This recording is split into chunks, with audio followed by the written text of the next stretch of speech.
BPL এর নাম শুনলেই আমাদের মাথায় আগে যে জিনিসটা আসে সেটা ক্রিকেট নয়, ড্রামা। কখনো খেলোয়াড় টাকা পায় না, কখনো টিম মালিক উধাও, কখনো হোটেল নাস্তা বন্ধ, আবার কখনো বাস ভাড়া দেওয়ার মতো অবস্থাও থাকে না। এই ঐতিহ্যবাহী বিপিএল নাট্যমঞ্চে হঠাৎ করে যখন শোনা যায় একটা ফ্র্যাঞ্চাইজি নিয়ম মেনে চলছে, সময় মতো টাকা দিচ্ছে, খেলোয়াড় খুশি, তখন স্বাভাবিকভাবেই সন্দেহ জাগে।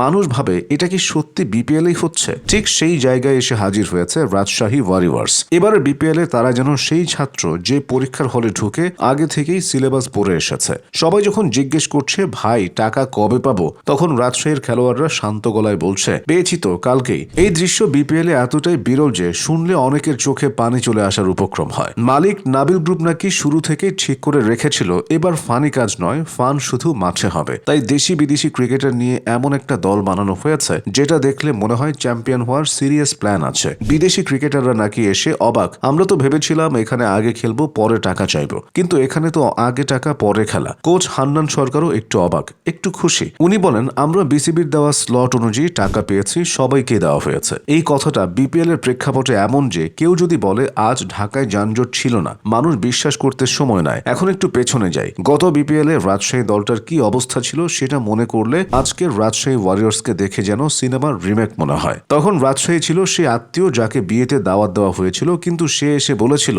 টাকা নাকি ভুল করে বাসায় রেখে এসেছে। খেলোয়াড়রা তখন মাঠে নামার আগে হিসাব করত আজ রান করব নাকি মালিককে ফোন করব। গত বিপিএল এ রাজশাহীর নাম শুনলেই দর্শক বলতো ওই দলটা না যাদের খবর খেলার চেয়ে অফ ফিল্ডে বেশি, ম্যাচ জিতুক আর হারুক আলোচনায় থাকতো। আজ তারা অনুশীলন করেছে তো, হোটেলের বিল দেওয়া হয়েছে তো। কেউ কেউ তো মজা করে বলতো রাজশাহীর প্লেয়াররা অলরাউন্ডার, ব্যাটিং, বোলিং আর পাওনা আদায় তিনটাই জানে। সেই রাজশাহী এবার যেন একেবারে উল্টো চরিত্রে। এবারে রাজশাহী মানে টাইম মতো পেমেন্ট, হাসি খুশি ড্রেসিং রুম, বিদেশিরা সেলফি তুলে বলছে বেস্ট লিগ ব্রো।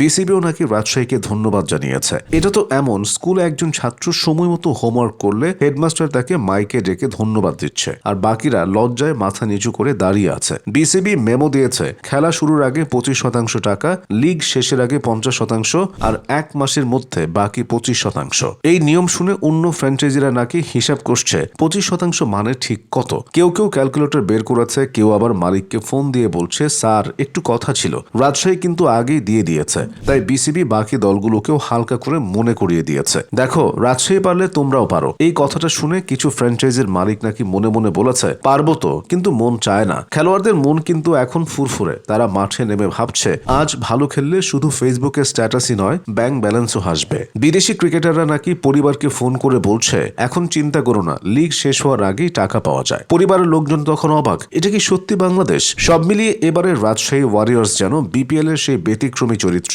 যে প্রমাণ করতে চাইলেই নিয়ম মেনে ফ্র্যাঞ্চাইজি চালানো যায়। গত বিপিএল এর রাজশাহী যেখানে ছিল কৌতুকের খোরাক, এবারে রাজশাহী সেখানে কৌতুকের মাঝেই সম্মানের জায়গা করে নিচ্ছে। শেষ পর্যন্ত তারা চ্যাম্পিয়ন হবে কিনা সেটা ভবিষ্যৎ বলবে, কিন্তু একটা জিনিস তারা আগেই জিতে গেছে, খেলোয়াড়দের বিশ্বাস, কোচিং স্টাফদের শান্তির ঘুম, আর বিপিএল এর ইতিহাসে সময় মতো টাকা দেওয়া ফ্র্যাঞ্চাইজি নামের বিরল ট্রফি। আর বিপিএল এ এই ট্রফির দাম কখনো কখনো চ্যাম্পিয়নশিপ ট্রফির চেয়েও বেশি।